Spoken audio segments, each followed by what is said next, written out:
Yo, what's happening, everybody? It's your boy, Erskmac, the mad scientist. And Vievo. This is the Orange Phoenix Show anime breakdown live. We are talking about Ninja Kamui and, solo leveling in its absence because we've been had. We've been flim-flammed. We've been bamboozled. We've been hustled because we got episode 7.5 of solo leveling, and anybody in anime knows whenever there's a 0.5 at the end of a whole number, then we already know that episode's gonna be it's gonna be bullshit. Just go ahead and just skip that one and just watch something else. And that's where me and Vievo was over the past couple of days. Just like, oh, this is it. We're gonna recap like the first 7 episodes. I will say, for those people who don't want or have the wherewithal to watch the first 7 full episodes, I mean, You can start right at 7.5 and that should get you caught up to the rest of the story. But it really is just rehashing everything that's happened so far. So that's true. But I can't stand recap episodes. I was looking so forward to this, and then I was disappointed, but we have Ninja Kamui. Say it again. I said we have Ninja Kamui though, so there's that. Yes. We got Ninja Kamui out here in these streets, man. Because speaking of Ninja Kamui, I know you sent me an article today, and this was very somewhat. I changed out the very somewhat surprising, and that's Ninja Kamui surpasses solo leveling in the TV rankings. Like, how do you feel about that? I can understand it. You can understand it. Okay. The animation. Okay, so we know solo leveling has been around for a hot minute in its webtoon form, and so it's had time to build that cult following. I don't necessarily want to say, well, a lot of people, I think, that originally followed the webtoon are the main ones that are supporting solo leveling right now, which is great. It's awesome. It's still an awesome show regardless, but Ninja Kamui is something it's like brand new. It's just new and engaging in a different way than solo leveling is. Plus, I mean, it's being done. It's on Adult Swim. All of those, old heads and whoever who grew up on Adult Swim. I think it's a great way to revitalize that. And it just goes to show that, they're actually pouring some money into this. Like, just look at the time that they've taken with the episodes and the quality of the animation so far. So I mean, and honestly, the fight scenes in Ninja Kamui are, I would say that as of right now, I think that they're better than what's in solo leveling. Really? Like, just the animation style? The animation style and just the choreography of the fights are just amazing. So if you have to compare the choreography of those fight scenes, what does that remind you of? Like, those fight scenes alone? In Ninja Kamui? Yeah. Like what other anime it would remind me of? Well, it don't have to be anime. It could be live action. It can be anything. I can tell you right off the bat what it reminds me of. You tell me. John Wick. See, I was good. It was off. It was on the tip of my tongue, but I was like, but it's so fantastical. Like, the athleticism that they are just, like, the moves are just out of control or out of pocket in Ninja Kamui. So I don't know that I could compare it to John Wick, but it's the same vibe. Like, the fight choreography it's the same vibe. So yes, I agree. I definitely agree on that. Well, I think it's just the non-vocal during the fights, because in John Wick, there's no, nobody really talking during these fights unless they're like, breaking apart.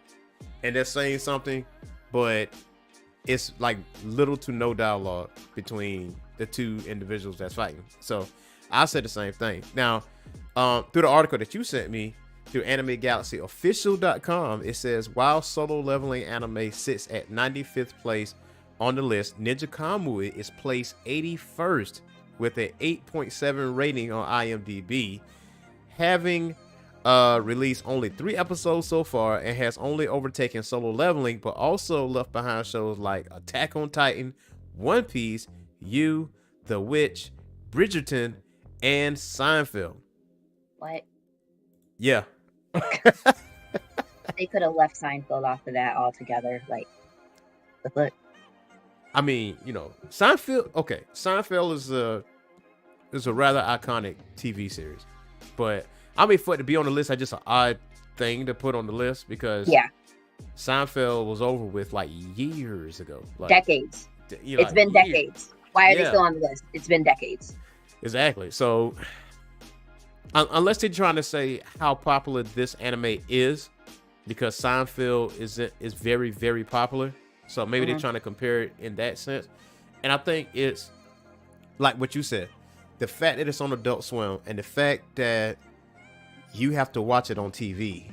I mean, you can watch it on HBO Max. You just got to wait an extra 24 hours before it appears on HBO Max. But you got to be on Adult Swim at midnight watching it. And apparently you can also watch it on Hulu, but you have to have the subscription to Max.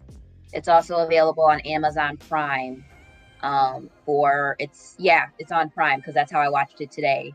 Wow. You can buy the entire season. I think the season pass or whatever is only $20, but otherwise it's $1.99 for standard def episode or $2.99 for the HD. I believe it's also $2 on Vudu. Where else did I see it? You can also watch it on YouTube with a premium subscription. But I think again you have to link it to HBO Max or something. But yeah, I'm just gonna be watching it through Amazon Prime. Well, I mean, I'm old, so me staying up to midnight may not happen because me and my bed and my pillow have this agreement that I need to start getting to bed earlier. So I'm gonna probably be relying on Amazon Prime going forward to make sure I get caught up on the episodes. And I'm fine buying the episodes because that means I could just have them on my iPad and watch them on the go or rewatch them if I want. So yeah, for me, I'm a night owl, so I have to force myself to go to bed like early. If I know I don't have to do anything the next day, I'm pulling out an all-nighter. I'm either watching anime or I'm gaming. I'm doing something. I'm just at this desk, like fiddling with something, and I have to turn my brain off. So for me, watching Ninja Kamui is very easy unless I'm out and about, out at night. It's very easy for me to watch it on Adult Swim. But you can. Oh, go ahead. You can also watch it on Sling TV and Apple TV for $2 an episode. Sling TV? You mean the live TV channel? Yeah, but I think with them you have to do like one of their premium. You have to sign up for their premium subscription. Okay. So but yeah, I mean, there's a lot of options for people to be able to watch it. Speaking of nostalgia, or you could go do what we used to do back in the day and go to some sketchy anime site and hope that your computer doesn't get a virus and watch it that way. What we used to do? But anyway, never mind. Listen, I got Norton antivirus. I had McAfee. The strength is with me. I'll be fine. Speaking of nostalgia, right? Speaking of like Adult Swim and, watching stuff back in the day, I accidentally ran across something on YouTube, and it's a channel. It's called Recreation Station, and I subscribed. They have whole blocks called Saturday Anime, because it used to be on Sci-Fi Channel. You remember way back when? They have Saturday Anime. They have Saturday morning cartoons in volumes, like volume 17, volume 16, and that's like 3 hours of like content. Like, what is it called? Recreation Station. for the listeners out there. Recreation Station on YouTube. Go ahead and subscribe to that channel because they got some pretty cool stuff on here. Saturday Morning Cartoons Volume 11, and I have yet to look at it yet. Well, I watched a little bit of it last night, and I was like, oh snap, and I fell asleep at that point. They got some throwbacks on here. Throwbacks, Wicked City. No. Yeah, they got a bunch of stuff. Black Magic M66. We talking like hand-drawn anime, people, not the CGI stuff that we typically see right now. We talking hand-drawn anime, like people working. Gem in the hologram. Like days, weeks. Core memory unlocked. Yes. Okay. Yes, got some cool stuff on there, man. But yeah, so we got Ninja Kamui anime episode breakdown, episode 3, and I'm gonna let you take that away, Vivo. Like, what did you thought about this episode? I have come to the conclusion that Mike Morris was probably the kid that would make fun of other kids who would do the ninja run, the Naruto ninja run in school. Yeah. He just immediately gives off those vibes. It was like y'all ninja weird. So I'm like, yeah, he would definitely be the one making fun of the kids doing the Naruto run. Yep. He's definitely that guy. Also, we have been introduced to a new character who makes everybody uncomfortable. He is like a perfect cross between Hannibal Lecter and Buffalo Bill. Talking about, that's a nice piece of ass. I'm like, who are you talking about? Like when he said that, I was like, whoa. Listen, he said that and licked the screen. He did. I was like, that's unsanitary. Like, hello, Clarice. But and then he's also really short. It looks like he's sitting on this little hoverboard thing. The vibes are super weird. He doesn't walk. He floats. And he eats. He likes rare steaks, apparently. Yeah, he likes rare steaks. With the exception of the opening sequence, every other scene that he was shown in, he was eating. Yeah. Yeah, it's almost like with his character, he's not physically fighting, but he has other things fighting for him because, like the opening scene where the corporate guy got his face smashed against the window, you saw these hands. And so when it pans over to this assassin, when you look at his hands, it's not those hands. It's like somebody completely different. So he seems to be affiliated with the Ninja Network. Yeah. That Higan deserted. Mm-hmm. But I think with this episode, we also have a lot of confirmation. Like, okay, yes, we concretely know that they are now basically the super secret private security force for Aoza. So we know that for sure. But then, like, the guy, the main or the CEO of Aoza gives like Mark Zuckerberg.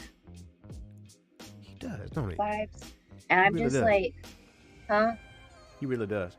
I'm like, you couldn't be in a suit, bro.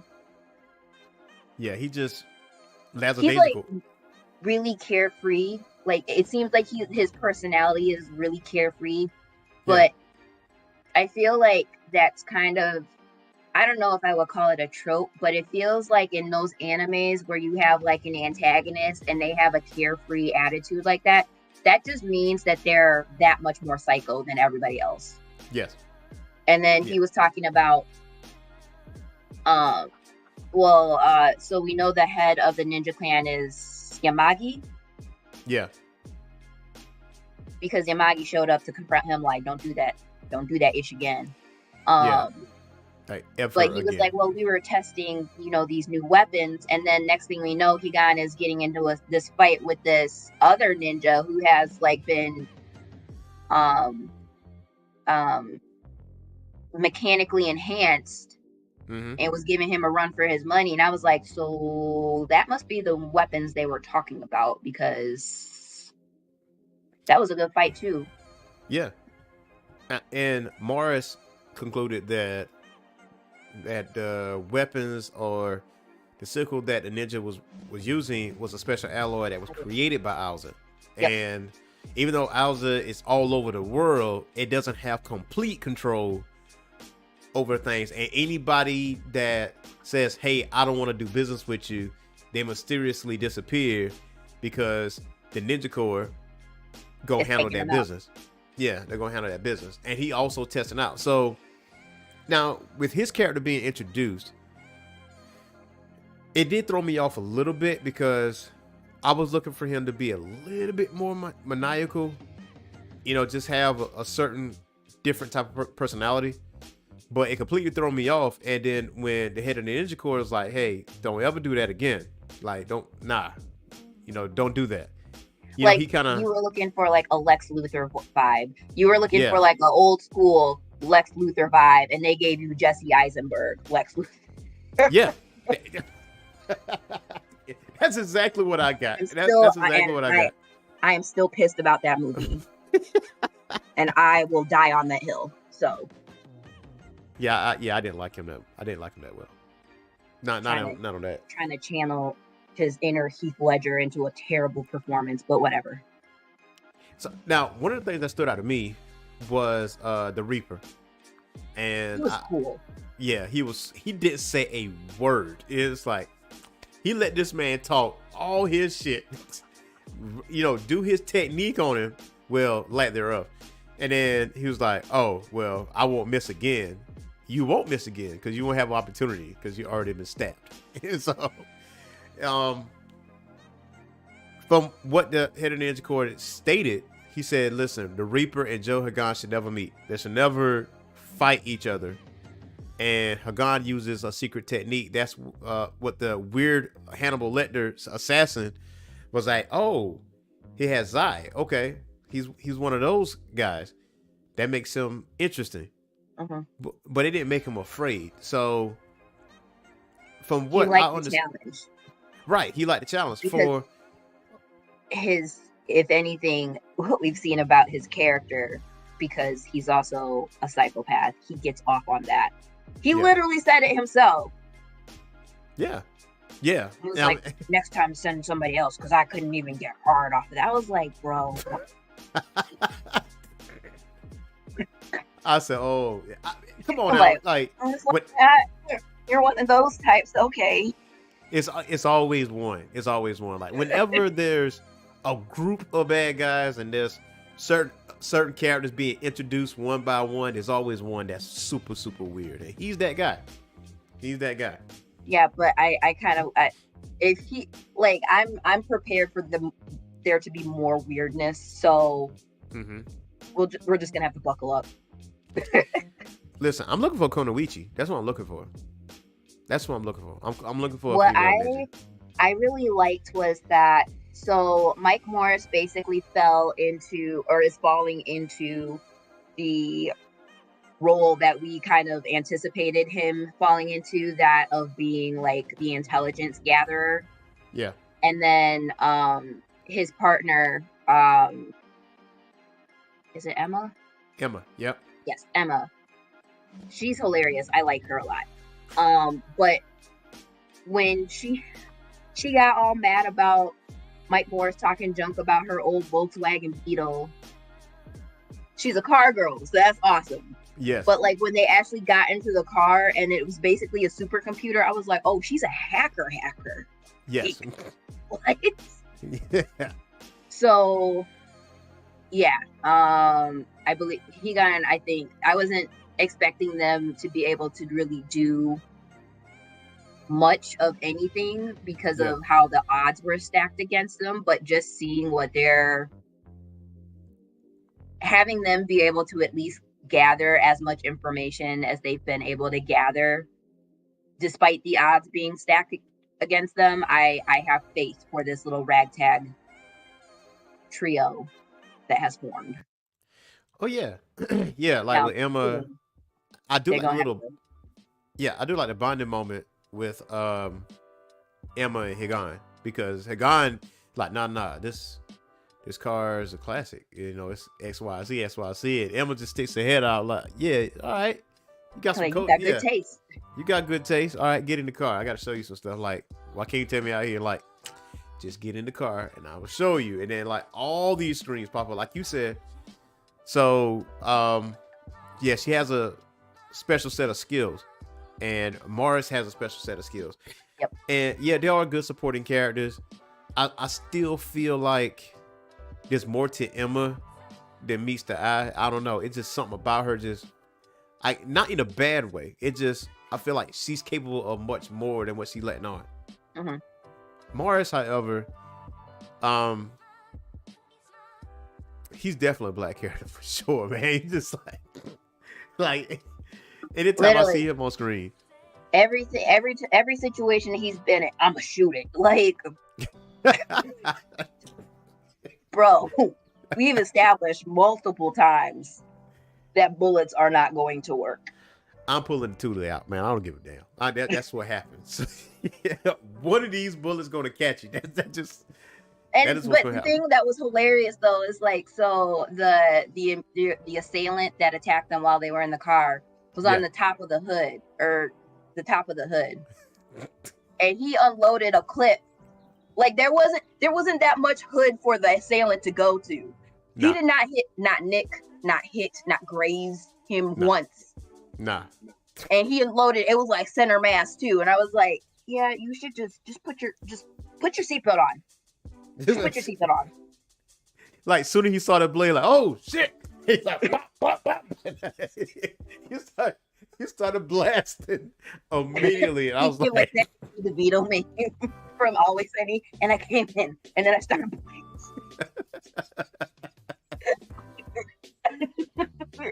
man. Oh my god! The funny thing about it was like Higan is like sitting in the passenger seat watching this unfold. Right?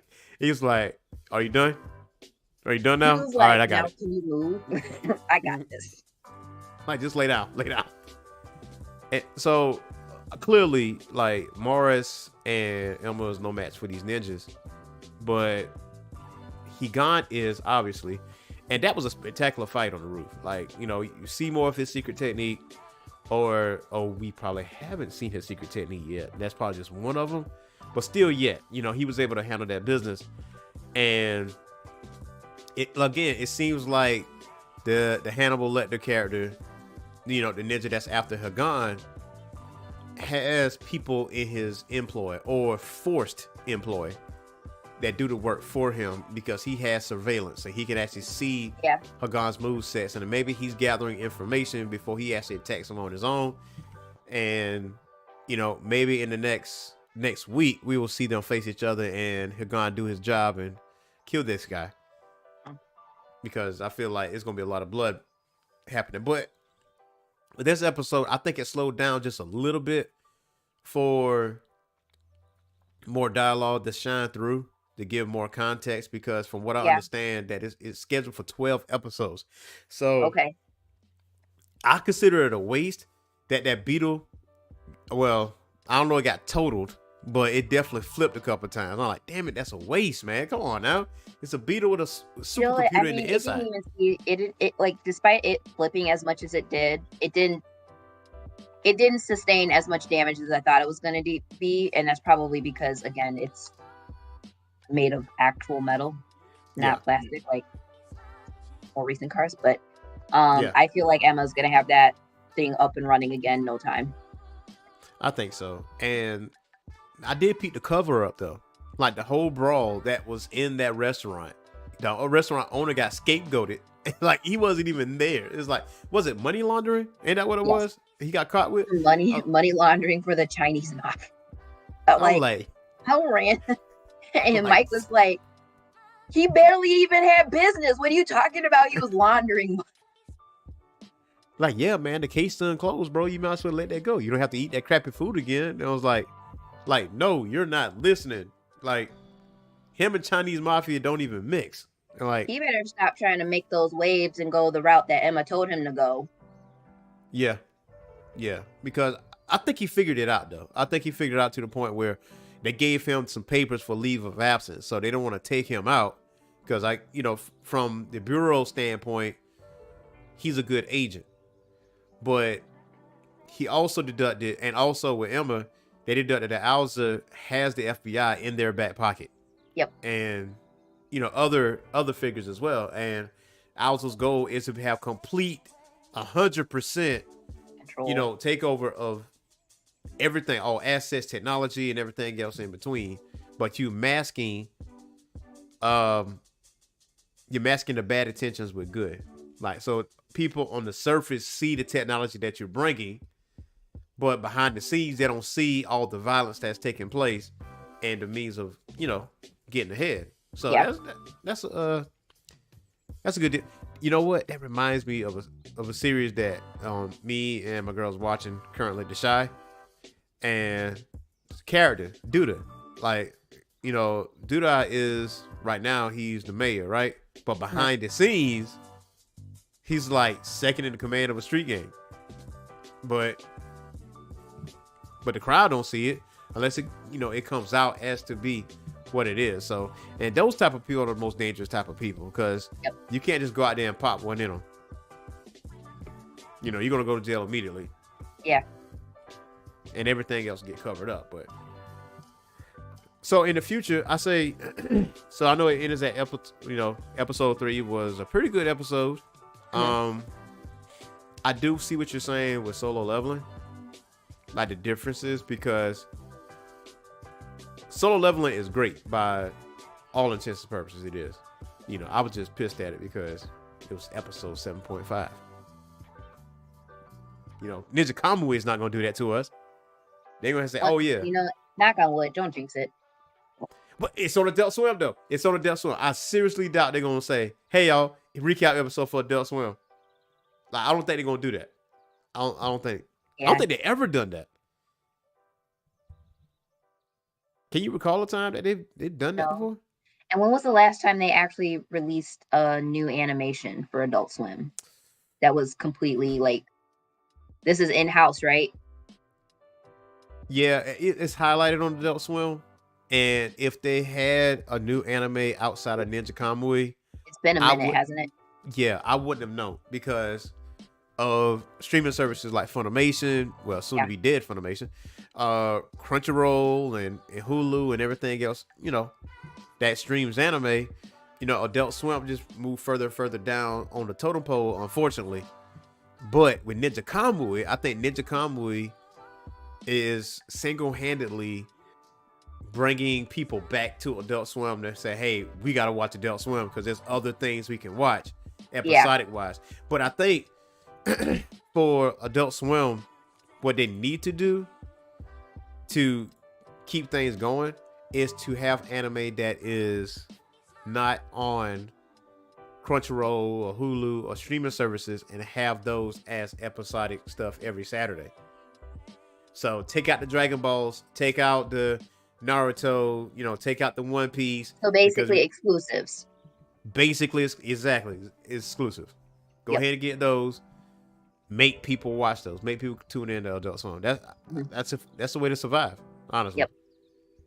And then put it on HBO Max, the 24 hours later, but it's that FOMO, fear of missing out. It's that part that gets it, and that's perfect. So, what do you give episode 3 of Ninja Kamui? Like, how you feel about that? I'm so biased by the fight scenes because it's like the fight scenes. I'm easily amused by like explosions and cool fight choreography. I'm gonna give it an 8.75. Yeah. It's also giving me Ninja Scroll vibes too. That's what I was gonna say. Like, because when I was thinking of the fight choreography, I just saw a recent clip of Ninja Scroll, and I'm thinking like, their fights are like this, but Ninja Scroll came out in the 80s, so it's like an updated version of Ninja Scroll. But see, now I'm gonna go back and watch it. Ninja Scroll's elite. You know what I'm saying? Like for the newer anime watchers, we talking like anime watchers that like born in the 2000s. Like it's your duty to watch Ninja Scroll. Like Ninja Scroll is top tier animation. Like as far as they need to be aware of the roots that all the current stuff comes from. Thank you. Because y'all, I mean, they're missing out. And I know they looking at some anime like, oh man, that's disgusting. No. You go back and watch some anime from the 80s and 90s, and you come back and tell us which one is more disgusting.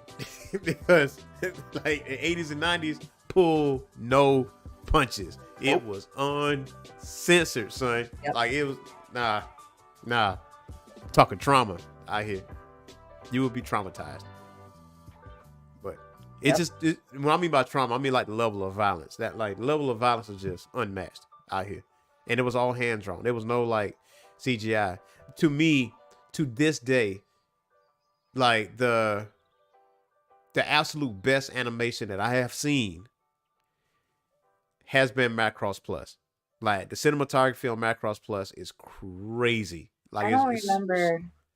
I know I've seen it, but it was probably so far back that I can't really remember anything specific from it. But what I remember though, the original Berserk. Yes. Woo. And then of course Ninja Scroll. What was the other one that Bastard? Yeah. I was sad that they and I haven't even finished the Netflix reboot of it. I need to go and do that. But what was another one? And it was so funny because I remember going to the video store and my mom would be renting me these DVDs thinking they were just regular schmegular cartoons. Mm-hmm. I remember one time she walked in and she was like, "What is this?" I'm like, "Oh, why don't you sit down and watch it with me?" Yeah. Akira. Come join on the trauma. And a lot of people don't realize that Akira is just the movie that we saw is just the first part. Yep. A lot of people don't realize. Some people don't realize like, oh, that was the movie is great. Like, that's the first part. Like there's other parts to this. Like, but either way, that is our show for today. I will be back on tomorrow night for Pro Wrestling Talk Live and on Thursday for Nerd Talk Live with myself and Boogie Blends. Hopefully we'll have some solo leveling for you next week, because we heard that it's been delayed for the rest of the month. Now this month is almost over. Now I don't know that it's the rest of the month of February or they're adding in March in there too, but hopefully it's just February, and then come March we're back in the saddle for episode 8, because if you give us 2 weeks of nothing, I don't know what solo level ain't gonna. I'm gonna feel some kind of way. That's all I'm gonna say. Feels kind of you don't have us see Genu fight a 3-headed dog and say, "Oh, there's another gate here. I'll be back for you later," and you end that Joker, and then, "Oh, well, we're not gonna give you a fresh episode next week because we feel like you had too much." Nah, don't do that to us. You took away the previews of next episodes. Don't do this either. Like that's just torture at this point.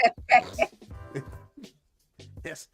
But yeah, that's our show for today, and I will be back tomorrow at 7 p.m. Eastern time. So until next time, y'all. Peace.